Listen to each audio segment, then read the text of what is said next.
King David. Quick history lesson, man. Nature knows no colour line. Just gonna read from this old book and just show some relevant things that are gonna show as evidence towards me and my people being the true indigenous, man. Mixtures of whites and blacks in Greece, Turkey, Italy and Central Europe. The Byzantine or Eastern Roman Empire, like the Western, was a great melting pot. Greeks, Armenians, Arabs, Jews, Negroes, Nordics met and mingled in disregarded of race. Bronze, forgive me I can't pronounce that, was closely linked with Ethiopia as its Byzantine rulers took their title Basileus from Ethiopia. Such prejudice as existed were tribal, national and religious, principally the latter after Christianity came to power. So it hasn't always been a dominant religious belief.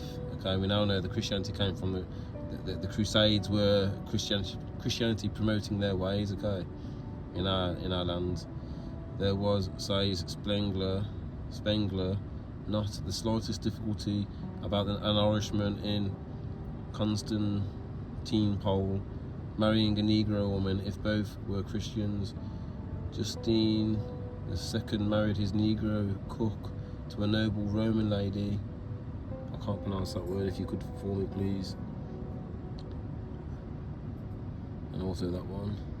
Greatest of the Byzantine rulers was an Arab, and formed the description given of him by Luciprand, Bishop of Serona, who saw him a Negro. In the book it's also got some Negro coat of arms, so you got Negro coat of arms of noble families, the German crowns and archbishops' mitres. That's German. More okay, German families. That's right. See people. This is Central European. Central Europe. This is our true history, people. Continuing the history lesson on my people's true history, showing where we were. This is Central Europe.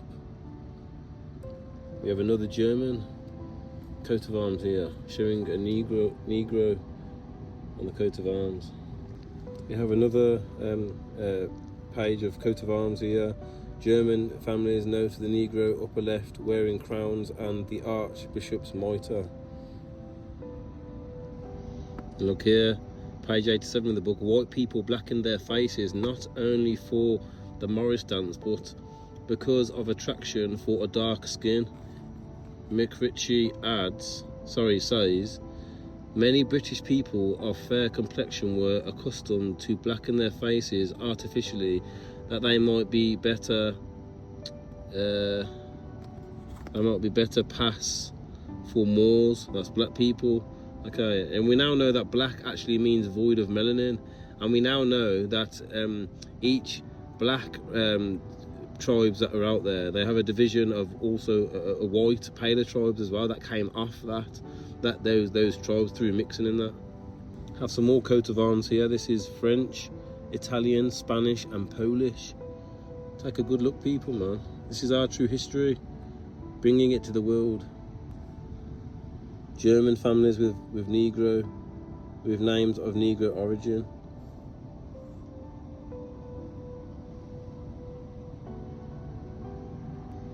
French, Dutch and Belgian families. The originals, man, they were Negroes.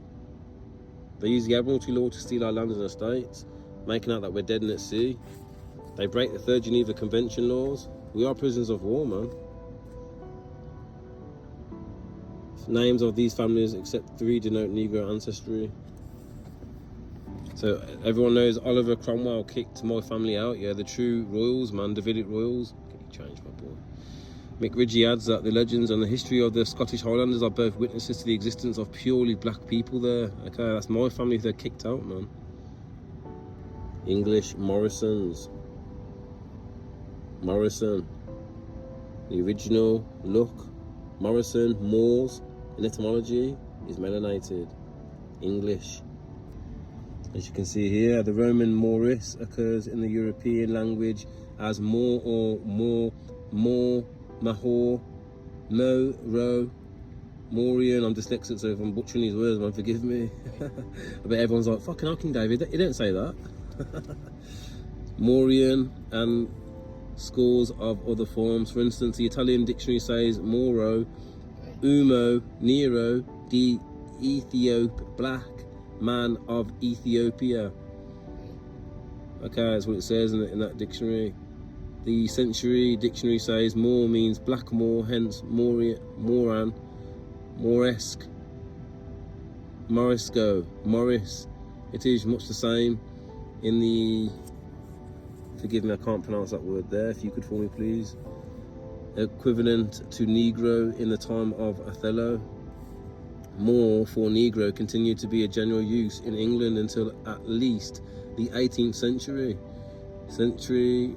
Nathaniel Bailey, compiler of the first English dictionary, 1736, has more French, more Italian and Spanish, or Blackmore, a native of Mauritania. Dr. Samuel Johnson, 1755. He changed my boy. Morris, Latin, a Negro, Blackmore.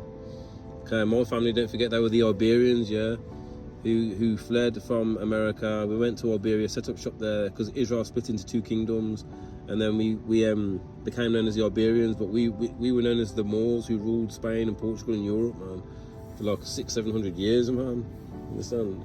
And then you got page 70. You've got in this person, so you got the Moors of the Romans in this person. So it's talking about one of my ancestors, King of Alban of the 10th century. History knows him as Kenneth. That's Kenneth MacAplan. Sometimes as Dub, as Niga. We know as a historical fact that a Niga al-Dub has lived and reigned over certain black divisions of our islands, and probably white divisions also, and that a race known as the Sons of the Black succeeded him in history. So there you go, man. It says, if you continue down here, it says the Welsh traditions. He says, or he also, of these black people, and the legends and history of the Scottish Highlanders are both witnesses to the existence of purely black people there. Okay, so there you go, people. And that's my history lesson that I thought I'd bring forth today. Okay, enjoy the rest of your day, family, Jew and Gentile. We need to come together and lay weapons down, man. Love, peace, save lives, man. Okay, till next time, Shalom and peace.